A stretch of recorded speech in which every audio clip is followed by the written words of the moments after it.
Un Canadair dei Vigili del Fuoco, durante le operazioni di spegnimento di un incendio nel territorio di Linguaglossa, nel Catanese, è precipitato mentre stava caricando l'acqua alle pendici dell'Etna. A bordo 2 piloti che al momento sono dati per dispersi. Sul posto immediatamente i carabinieri e il personale del 118. Dalle prime informazioni il velivolo sarebbe precipitato a seguito dell'urto della carena contro la costa della montagna. Al momento nell'area sono al lavoro le squadre di ricerca e di soccorso.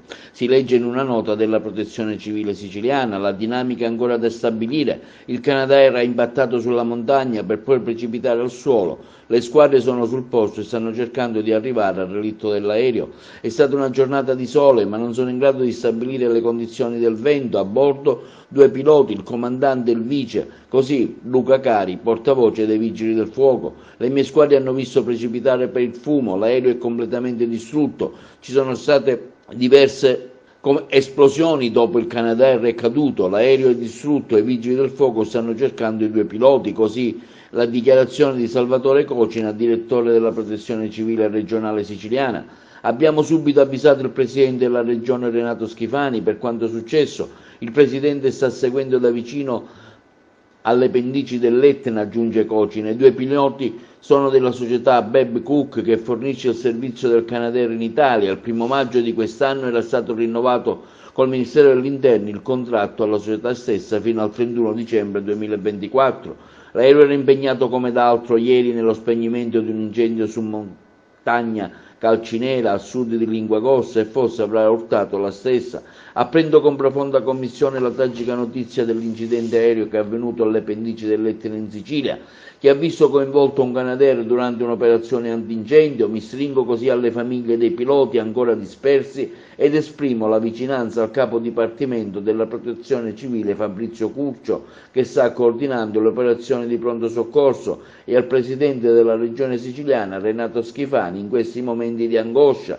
Così il commento del Ministro dell'Università e della Ricerca Anna Maria Bernini. È intervenire anche il Presidente della Regione Schifani, esprimendo il profondo cordoglio per la morte dei 2 piloti impegnati insieme ai nostri uomini e alle donne del Corpo Forestale della Regione e della Protezione Civile in attività di prevenzione e spegnimento incendi sull'Etna. Sono vicino alle famiglie, continua il Presidente della Regione, e ai colleghi di lavoro colpiti da questa tragedia.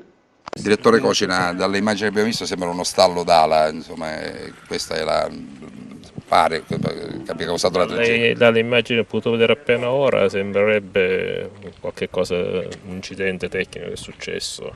Fatto sta che purtroppo sono perse 2 vite umane nell'esercizio delle loro funzioni, e questa è una cosa veramente brutta. Quanti sono i Canadair impegnati nella regione in questo momento?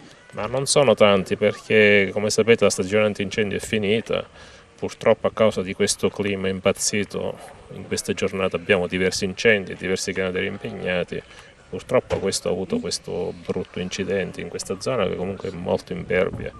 Ora poi saranno i tecnici a dire che cosa è successo. Fatto sta che c'è stata questa perdita di vite umane, questo brutto incidente.